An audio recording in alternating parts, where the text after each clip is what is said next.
नमस्कार बच्चों, आज की इस कक्षा में हम जो कविता पढ़ेंगे उसका नाम है कन्यादान और उसके कवि हैं ऋतुराज।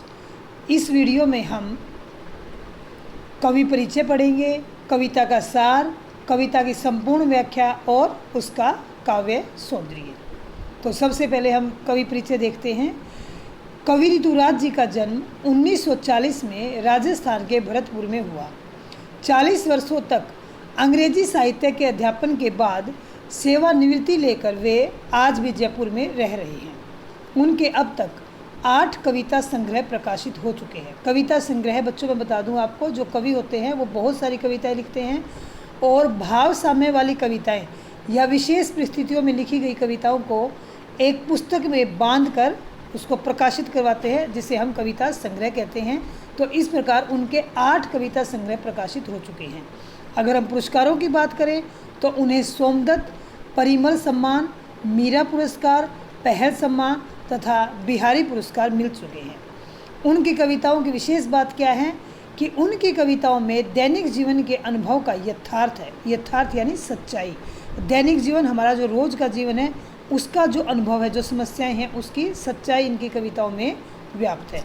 और वे अपने आसपास रोज़मर्रा में घटित होने वाले सामाजिक शोषण और विडंबनाओं पर दृष्टि डालते हैं, और जो उनकी कविताओं का मूल स्वर भी होता है। जैसा कि पता है, हमारी कन्यादान कविता है, तो इसमें जो समस्याएं हैं, जो उठाई गई हैं, जो बात बताई गई है, वो भी ना कहीं जो परिस्थितियां हैं उसका यथार्थ है। कविता का सार देखते हैं। इस कविता में एक माँ अपनी बेटी को परंपरागत आदर्श रूप से हटकर शिक्षा दे रही है। जैसे माएँ अपनी बेटियों को शिक्षा देती हैं कि बेटा ये काम करना, वो करना, जो भी, लेकिन इस कविता में देखेंगे माँ ने जो शिक्षा दी है वो परंपरागत होता है, जो पुराने समय से चला रहा है, ट्रेडिशनल, उससे हटकर एक अलग शिक्षा माँ ने इसमें दी है। वो देखेंगे वो शिक्षाएँ क्या दी हैं। कवि का मानना है कि कोमलता के गौरव में कमजोरी का उपहास छिपा रहता है, यानी लड़कियों को कोमल माना जाता है और उनकी कोमलता उनका गौरव है, उनका प्राउड है, लेकिन कहीं ना कहीं इसके अंदर लड़कियों को कमज़ोर भी मान लिया जाता है, जो कि उनका उपहास है। और माँ अपनी बेटी को इस कविता में यही शिक्षा देगी कि तुम्हें कमज़ोर नहीं दिखना है, लड़की जैसी दिखाई ना देने में। इस कविता की जो अंतिम पंक्ति है, लड़की जैसी दिखाई ना देना, बड़ी मार्मिक पंक्ति है। उसमें इसी आदर्शीकरण का प्रतिकार है। प्रतिकार यानी बदला, कि इस बात को नहीं मानना, तुम्हें लड़की जैसी दिखाई नहीं देना, यानी तुम्हें कमज़ोर दिखाई नहीं देना है। बेटी माँ के सबसे निकट और सुख दुख की साथी होती है, इसी कारण माँ ने उसे अंतिम पूंजी कहा है। इस कविता में बच्चों सिर्फ भावुकता नहीं है। जैसे मान लीजिए माँ बेटी का जिक्र है तो इमोशनल हो सकती है, लेकिन सिर्फ भावुकता नहीं है, बल्कि माँ के संचित अनुभवों की प्रामाणिक अभिव्यक्ति भी है। यानी माँ ने जो अपने जीवन में खुद देखा है, खुद अनुभव किया है। इस छोटी सी कविता में स्त्री जीवन के प्रति कवि की गहरी संवेदनशीलता प्रकट हुई है। तो अब पढ़ते हैं हम कविता की व्याख्या। वैसे कविता को हम काव्यांश में बांट सकते हैं, लेकिन पूरी एक ही कविता है, उसके हमने 2 काव्यांश बनाए हैं। थोड़ा सा भाव परिवर्तन होता है, तो उसके आधार पर हमने इस कविता के 2 काव्यांश बांटे हैं। कितना प्रामाणिक था उसका दुख। प्रामाणिक का अर्थ होता है प्रमाणों समेत सही। प्रमाणिक का अर्थ क्या है? सही, जो प्रमाणित हो चुका है, जिसका प्रमाण मिल चुका है।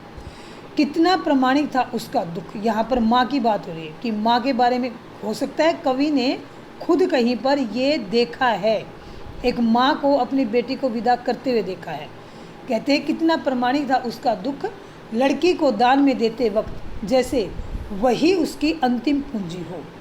यानी माँ लड़की का कन्यादान कर रही है, तो उस समय उसके चेहरे पर जो दुख के भाव हैं वो बिल्कुल प्रामाणिक है, बिल्कुल सच्चे हैं, बिल्कुल सही हैं। दान में देते वक्त, लड़की का कन्यादान करते समय माँ के चेहरे पर जो भाव है, उससे लग रहा है कि जैसे वही उसकी अंतिम पूंजी हो, यानी वह लड़की जो है वह उसकी अंतिम पूंजी है।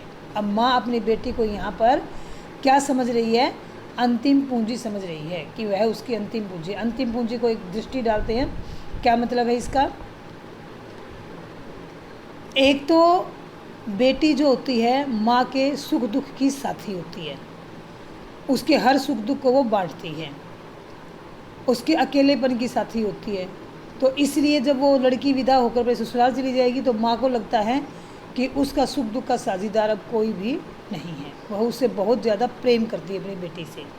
दूसरा, पूंजी बिजनेस में लगती है, व्यवसाय में लगती है, कि जैसे कोई व्यवसायी, कोई बिजनेस करने वाला अपनी सारी पूंजी बिजनेस में लगा देता है और बाद में उसके लाभ हानि को सोचकर चिंतित रहता है कि कहीं मेरी पूंजी डूब तो नहीं जाएगी, कहीं बिजनेस में घाटा तो नहीं हो जाएगा।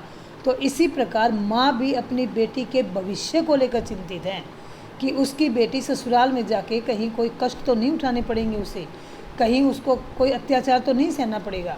तो इस प्रकार दो कारण हैं कि माँ ने अपनी बेटी को अंतिम पूंजी कहा है। माँ नहीं कह रही है, ये कवि ने कल्पना की कि उसके चेहरे पे जो दुख है ना, वो ऐसा लग रहा है कि जैसे उसकी ये बेटी है अंतिम पूंजी और ये उसके हाथ से जा रही। आगे कवि क्या कहते हैं, लड़की अभी सयानी नहीं थी, अभी इतनी भोली सरल थी। जो लड़की है वो समझदार नहीं थी, सयानी मतलब बड़ी नहीं हुई थी, क्योंकि पहले ज़माने में क्या करते थे, लड़की की छोटी उम्र में शादी करते थे। तो कवि क्या कह रहा है, लड़की अभी सयानी नहीं थी, अभी इतनी भोली सरल थी, यानी भोली थी, सरल थी, वह समझदार नहीं हुई थी। उसकी जो शादी हो रही है वो कम उम्र में हो रही है। उसे सुख का आभास तो होता था, उसने अपने घर में सारे सुख ही सुख भोगे थे, जो पूरा जीवन उसने सुखों में व्यतीत किया था। 14, 15, 16 साल जो भी उसकी उम्र हो, लेकिन उसने माता पिता के घर में सुख ही देखे थे। लेकिन दुख बाँचना नहीं आता था। बाँचना मतलब पहचानना, अनुमान लगाना, आभास। बाँचना मतलब आभास, यानी उसे दुखों का आभास नहीं था, उसे सुखों का ही पता था। क्योंकि हर माता पिता अपने बच्चों को सुखों से पालता है, उसे हर जीवन की सारी खुशियाँ देता है। बच्चे जो होते हैं दुखों से दूर होते हैं। तो यहीं पर यहाँ भी यही बात है बच्चों। कवि कहता है लड़की समझदार नहीं थी, कम उम्र की थी, भोली थी, सरल थी, उसे सुखों का तो पता था लेकिन दुखों का एहसास नहीं था। पाठिका थी वह धुंधले प्रकाश की। ध्यान से सुनना बच्चों, लड़की की तुलना कवि ने एक ऐसी पाठिका से की है, जैसे आप सभी पाठिकाएँ हैं, आप कविता पढ़ रहे हैं ना, आप पाठिका हैं, आपने कविता खुद पढ़ी होगी तो आपको छोटी छोटी बातें समझ में आई होंगी कि एक कवि कुछ कह रहा है और माँ अपनी बेटी को शिक्षा दे रही है, लेकिन उसका जो गूढ़ रहस्य है, उसकी गहरी शिक्षा है, जो उसका मूल भाव है, वो तो आपको हम ही बताएंगे, जैसे मैं आपको बता रही हूँ। तो लड़की की तुलना किससे की है, एक पाठिका से की है जिसको कविता का कम ज्ञान है। धुंधले प्रकाश का मतलब यहाँ पर है बच्चों कम ज्ञान,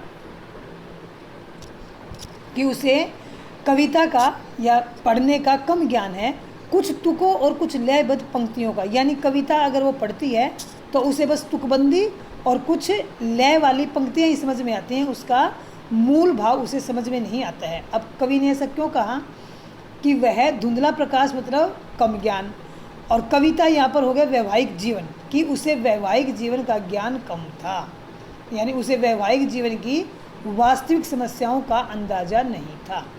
यानी कवि ने उसकी तुलना एक ऐसी पाठिका से की है जिसको कविता का छंदों का कम ज्ञान होता है, बस उसे कुछ तुक और कुछ लयबद्ध पंक्तियाँ समझ में आती हैं। उसी प्रकार इस कविता में जो लड़की का जिक्र है वह लड़की को वैवाहिक जीवन की समझ कम है, उसे सिर्फ वैवाहिक जीवन की कुछ बातों का ही पता है, उसकी वास्तविक समस्याओं का नहीं पता है। काव्यांश 2। माँ ने कहा पानी में झांककर अपने चेहरे पर मत रीझना। रीझना यानी मोहित होना, रीझना मुग्ध होना, स्वयं में खुश होना। माँ कहती है पानी में जाकर अपने चेहरे की सुंदरता पर मोहित मत होना, मुग्ध मत होना। अब ये क्यों कहा, क्योंकि जिस समय कविता लिखी गई थी उस समय शायद जो लड़कियां हैं पानी कुएं से लेकर आती थी, और कुएं से पानी निकालते समय कुएं के पानी में वो झांकती थी तो उनका चेहरा दिखता था कि जैसे उसने नथ पहन रखी है, टीका लगा रखा है, श्रृंगार किया हुआ है, तो अपने आप को बड़ी सुंदर लगती थी। तो माँ कह रही है पानी, अब आजकल तो आप लोग शीशा देखते हो, पानी में तो सुंदरता देखते नहीं हो, लेकिन पहले जब लड़कियाँ पानी लेने जाती थी तो वहाँ पर वो अपनी सुंदरता को देखती थी। तो ये सारा माँ ने खुद देखा है, खुद अनुभव किया है, माँ का खुद का एक्सपीरियंस है ये। तो माँ कहती है कि पानी में झांककर अपने चेहरे की सुंदरता पर मुग्ध मत होना, अपने कर्तव्यों को और अपने अधिकारों को जानना। आग पहली शिक्षा क्या दी है, पानी में झांककर अपनी सुंदरता पर मुग्ध मत होना। यानी अपने कर्तव्यों के प्रति जागरूक रहना। दूसरी शिक्षा क्या है, इसमें शिक्षाएं चल रही हैं बच्चों सारी। आग रोटियां सेकने के लिए माँ कहती है जो आग है उसका सही उपयोग करना। अब इस बात को ध्यान से सुनना कि माँ ने ऐसा क्यों कहा। इसलिए कहा, नंबर 1, लड़की की उम्र कम है, उसे चूल्हे पर काम करना नहीं आता, तो कहीं अनजाने में वो जल ना जाए, दुर्घटना का शिकार ना हो जाए। नंबर 2, ससुराल वाले दहेज के लालच में आकर उसे आग में जला दें और फिर ये ना कह दें कि उसको आग चूल्हे का ज्ञान नहीं था इसलिए वो दुर्घटना का शिकार हो गई। नंबर 3, ससुराल वालों के अत्याचारों से तंग आकर वह अपने आप को आग के हवाले न कर दे और फिर ससुराल वाले क्या कह दें कि उसको आग का सही उपयोग करना नहीं आता था। तो इस एक पंक्ति में उस समय की परिस्थिति, उस समय की स्थिति की भयंकरता छिपी हुई है कि कितनी दयनीय स्थिति थी उस समय औरतों की। तो ये इसमें बताया गया कि माँ ने कहा है आग का सही उपयोग करना। इस सही उपयोग में माँ 3 बातें इसमें कह चुकी है और उसने क्यों कहा है, अपने अनुभव के आधार पर। दूसरी शिक्षा क्या दी, आग का सही उपयोग करना वह रोटियां सेकने के लिए है, ना तो स्वयं आत्महत्या करना, अपने आप को आग के वाले करना, और ना ही ससुराल वालों को ऐसा करने देना। अब तीसरी शिक्षा, वस्त्र और आभूषण। जैसे नई नई शादी होती है लड़की की तो ससुराल वाले खूब उसको अच्छे अच्छे वस्त्र देते हैं, गहने देते हैं। तो माँ कहती है वस्त्र और आभूषण शाब्दिक भ्रमों की तरह, जैसे शब्द होता है ना, आप पर्यायवाची शब्द पढ़ते हैं, पर्यायवाची शब्द पढ़ते हैं, आपने यमक अलंकार पढ़ा है, आपने श्लेष अलंकार पढ़ा है, तो कवि क्या कहना चाहता है और हम उस शब्द का अर्थ दूसरा लगा ले तो ये शब्दों का बंधन है, भ्रम है। शब्द जो होते हैं वो भ्रम पैदा करते हैं। तो इसी प्रकार स्त्री के जीवन में वस्त्र और आभूषण भी भ्रम पैदा करते हैं, उसको उसके अधिकारों से दूर कर देते हैं। तो क्या कह रही है माँ, वस्त्र और आभूषण स्त्री जीवन के बंधन हैं, इन बंधनों में मत बंधना और अपने अधिकारों के प्रति जागरूक रहना। अंतिम शिक्षा माँ ने क्या कहा, लड़की होना, यानी लड़की वाले सारे गुण अपने अंदर संजोए रखना। लड़की के सारे गुण जो उसके अंदर ममता का भाव होता है, सहनशीलता होती है, बड़ों की सेवा करना, छोटों से प्यार करना, ये सब गुण लड़की को रखने हैं। कोमलता उसको अंदर अपने रखनी है, सुंदरता ये भी रखनी है, लेकिन लड़की जैसी दिखाई मत देना। यानी आम तौर पर समाज में लड़की को कमज़ोर माना जाता है और उस पर अन्याय किए जाते हैं, उस पर अत्याचार किए जाते। तो माँ कहती है कि लड़की तो तुम हो ना, लड़की वाले सारे गुण अपने अंदर रखना, लेकिन लड़की जैसी दिखाई मत देना, अपने ऊपर अत्याचार मत होने देना। जब भी कभी ऐसा हो, आपके अधिकारों का हनन हो, आप पर अत्याचार हो, आपको अन्याय का सामना करना पड़े, तो सक्षम होकर उनके विरुद्ध खड़ी हो जाना। तो माँ ने देखा बच्चों, परंपरागत आदर्श से हटकर माँ ने अपनी बेटी को नई शिक्षाएं दी हैं। और ये किस समय की कविता है, उस समय उस माँ ने अपनी बेटी को ये शिक्षाएं दी हैं जो आज भी प्रासंगिक है। प्रासंगिक का मतलब आज भी उचित हैं। तो ये कविता बच्चों आपने पढ़ी, इसकी व्याख्या मैंने आपको बताई। अब ये प्रश्न है, आपके विचार से माँ ने ऐसा क्यों कहा कि लड़की होना पर लड़की जैसी दिखाई मत देना। माँ ने अपने अनुभव के आधार पर कहा। माँ ने, कविता के परिचय मैंने आपको बताया था, संचित अनुभव। माँ ने ऐसा अपने अनुभव के आधार पर कहा। माँ ने उस समय का समाज देखा था, माँ को अनुभव था और हो सकता है माँ ने भी ऐसा कुछ सहा हो, इसलिए वह अपनी लड़की को भविष्य के लिए मजबूत बनाना चाहती थी और उसका भविष्य सुरक्षित करना चाहती थी, इसलिए माँ ने उसको ऐसा कहा। दूसरा प्रश्न है, आग रोटियां सेकने के लिए है, जलने के लिए नहीं। इसका भावार्थ मैंने आपको बताया, इसकी व्याख्या करवाई थी आपको कि इस पंक्ति के माध्यम से जो माँ है वो उसे आग का सही उपयोग करने के लिए कह रही है। तो इसमें 2 प्रश्न बनते हैं इस पंक्ति पर। इन पंक्तियों में समाज में स्त्री की किस स्थिति की ओर संकेत किया गया है। तो किस स्थिति की ओर, दयनीय स्थिति।